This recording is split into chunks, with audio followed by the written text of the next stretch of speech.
Good morning friends, मैं doctor Suman Sharma आपका अपने इस यूट्यूब चैनल पे स्वागत करती हूँ। आज मैं आपके साथ शेयर करूँगी छोटी छोटी जानकारियाँ जो हम दवाई लेते हैं तो उस टाइम हमें किन बातों का ध्यान रखना चाहिए। फ्रेंड्स, जब हम डॉक्टर पे गए उसने हमें प्रिस्क्रिप्शन दे दी। अब प्रिस्क्रिप्शन के बाद हमारा काम शुरू होता है कि हम उन दवाइयों के बारे में कितना जानते हैं और क्या क्या हम सावधानी बरतते हैं। तो पहला स्टेप फ्रेंड्स हमारा, हम फार्मेसी में जाते हैं, वहाँ से हम मेडिसिन लेते हैं। तो साइंस ऐसा मानती है कि 2% जो मेडिसिन फार्मेसी से आपकी मेडिसिन का जो है वो चेंज होने का वो रहता है। तो आप प्रॉपरली वहाँ पे जो आपकी डॉक्टर ने मेडिसिन लिखी है उसको प्रॉपर फार्मेसी छोड़ने से पहले देखें, जानें, उसके बाद आप आगे बढ़ें। उसके बाद फ्रेंड्स हम बात करते हैं कि डॉक्टर ने आपके पर्चे पे दवाइयों का कुछ ऐसे लिखा रहेगा, ओडी लिखा रहेगा 1 बार, बीडी होगा 2 बार, टीडीएस होगा 3 बार, एचएस होगा रात को सोते वक्त। इन चीज़ों का क्या महत्व है मैं बताती हूँ आपको। फ्रेंड, जैसे कुछ दवाइयाँ हैं वो डॉक्टर लिखता है बिफोर फूड, उसको वो दवाइयाँ खाली पेट में ही काम करती हैं। जैसे आपकी गैस की दवाइयाँ हैं, आपकी टीबी की दवाइयाँ हैं, आपकी थायराइड की दवाइयाँ हैं। ये दवाइयाँ जब हम खाली पेट लेते हैं तो इनकी एब्जॉर्प्शन अच्छी होती है। और कुछ दवाइयाँ होती हैं आफ्टर फूड जो दवाइयाँ होती है उसका आफ्टर फूड के बाद लेने से हमारी गट को उससे नुकसान नहीं होता। जैसे बहुत सारे एंटीबायोटिक हैं, बहुत सारे पेन किलर हैं, वो खाने के बाद दिए जाते हैं। फिर कुछ दवाइयाँ लिखी होती हैं कि आप मॉर्निंग में लीजिएगा। मॉर्निंग में जैसे आपका डायरेटिक्स हैं, उससे यूरिन बार बार पास होता है, तो ऐसी दवाइयाँ मॉर्निंग में दी जाती हैं ताकि पेशेंट को तकलीफ ना हो।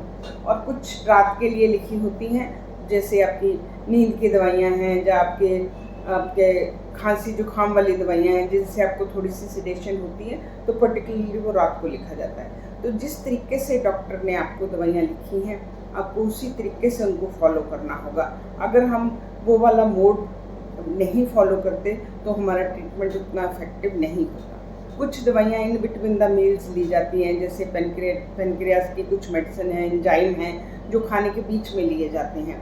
तो इस तरीके से हमें इस चीज़ को फॉलो करना होगा। उसके बाद फ्रेंड्स बात आती है अपने आप दवाइयाँ यूज़ करने की। साइंस ने ऐसा पाया है कि 5 में से 1 लोग जो हैं वो अपने आप पेन किलर यूज़ करते हैं, और उसमें भी जो 25% लोग हैं वो डबल पेन किलर, जिसके एक ही टैबलेट के अंदर 2 सॉल्ट पेन के होते हैं, वो यूज़ करते हैं। फ्रेंड्स, इस तरीके से जब हम पेन किलर यूज़ करते हैं तो ये हमारी किडनी, हमारे लिवर और हमारे अंदर इंटरनल ब्लीडिंग करने का क्षमता रखते हैं। तो इस तरीके से हमें अपने आप ज़्यादा पेन किलर्स यूज़ नहीं करने चाहिए। उसके बाद फ्रेंड्स मैं बात करती हूँ अपने डॉक्टर ने जो दवाई लिखी है, मान लीजिए उसने 10 दिन की लिखी है और हम ठीक हो जाते हैं 5 दिन में, तो हम उसके बाद वो दवाई छोड़ देते हैं। ऐसी गलती हमें नहीं करनी चाहिए। आजकल एक नई तरह की आप सुनने में आ रही है प्रॉब्लम, सुपर बग नाम से।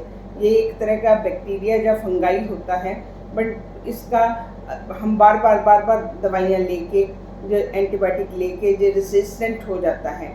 एंड में जब आपको बड़ी इन्फेक्शन होती है, आप हॉस्पिटल में जाते हैं, डॉक्टर आपको डायग्नोस भी कर देता है कि आपको ये इन्फेक्शन है, और ये भी आ जाता है कि आपको ये दवाइयाँ काम आएंगी, पर वो बैक्टीरिया रेजिस्टेंट है, उस पर कोई भी दवाई काम नहीं कर रही।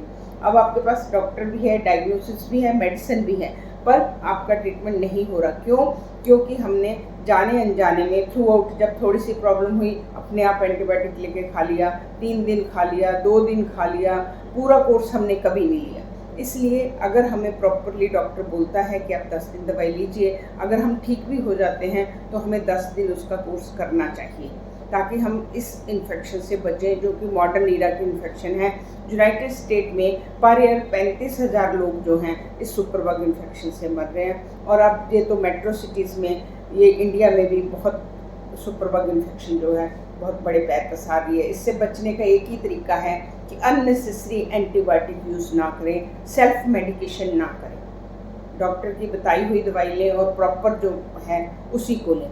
उसके बाद फ्रेंड्स, जैसे हमारी लंबी दवाइयाँ चल दी, हमारी शुगर की चल पड़ी, बीपी की चल पड़ी, थायराइड की चल पड़ी, उसके बाद हम थोड़ा दिन तो जांच के लिए जाते हैं, हम कभी फॉलोअप के लिए नहीं जाते, हम अपने आप ही दवाई खाते रहते हैं। वो बिल्कुल गलत है। हमें टाइमली डॉक्टर के पास, आप फ्रीक्वेंटली मत जाइए, और आप 3 महीने में 6 महीने में एक बार ज़रूर जाइए, अपना वर्कअप कराइए, अपना ब्लड का चेक कराइए। जैसे आपका थायराइड है तो आपको जो थायराइड का टेस्ट करके दवाई अप डाउन होती है, सेम आपका डायबिटीज़ का है। आप ऐसा नहीं है कि एक बार जो दवाई लिख दी आप थ्रू आउट उसको लेते रहें। हो सकता है विद टाइम आपने अपना लाइफस्टाइल अच्छा किया, आप हमारे साथ जुड़े, आपने फिटनेस करी, डाइट करी, तो हो सकता है आपकी वो दवाइयों की वो कम हो रही हो लेने की पावर, तो वो आपको डॉक्टर ही बता सकता है। और कभी भी कोई भी आपकी जैसे लॉन्ग डिजीजेस हैं, लोग बोल देते हैं कि आप फिटनेस कर रहे हैं आप ठीक हो गए, अपने आप कभी मत छोड़िए, डॉक्टर के टच में रहिए। और धीरे धीरे करके छूटती हैं दवाइयाँ, मना नहीं है, पर डॉक्टर के टच के साथ ही छोड़िए। पहले उसका कम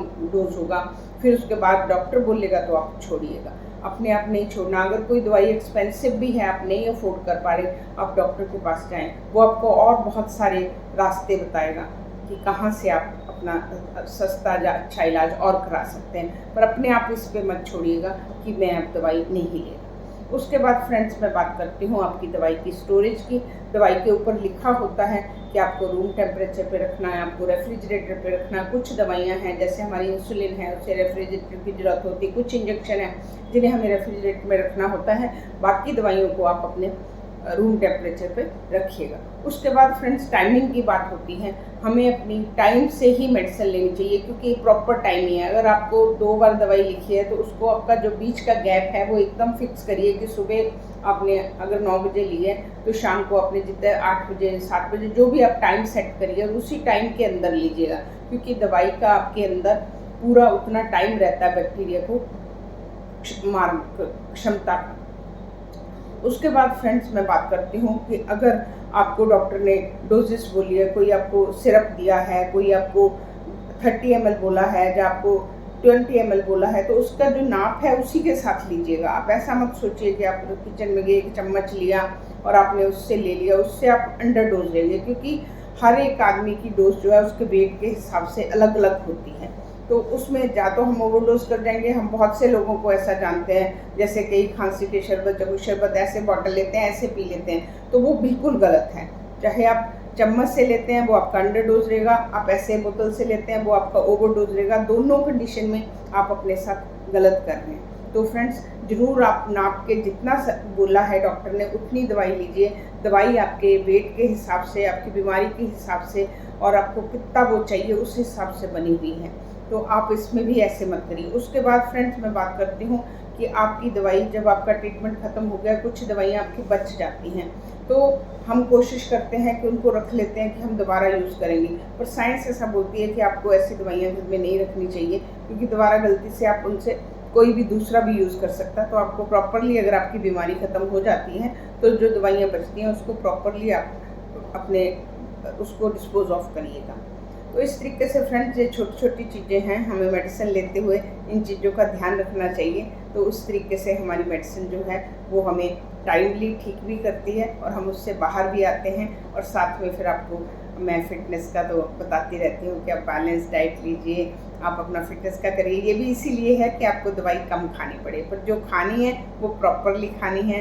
उसकी टाइमिंग का ध्यान रखना है, उसकी स्टोरेज का ध्यान रखना, उसकी डोजेस का ध्यान रखना, और डॉक्टर ने आपको कैसे बताया है, before meal, after meal, in between meal कैसे बोला है, उन सब चीज़ों का आप ध्यान रखिएगा। तो आपको इसमें दवाई जो है ज़्यादा इफ़ेक्ट करेगी, कम टाइम खानी पड़ेगी और आपको कोई भी बीमारी जो है वो ज़्यादा लंबे टाइम नहीं चलेगी। तो इसी के साथ फ्रेंड्स मैं आपसे विदा लेती हूँ। कल मैं एक नए टॉपिक के साथ आपसे मिलती हूँ। नमस्कार।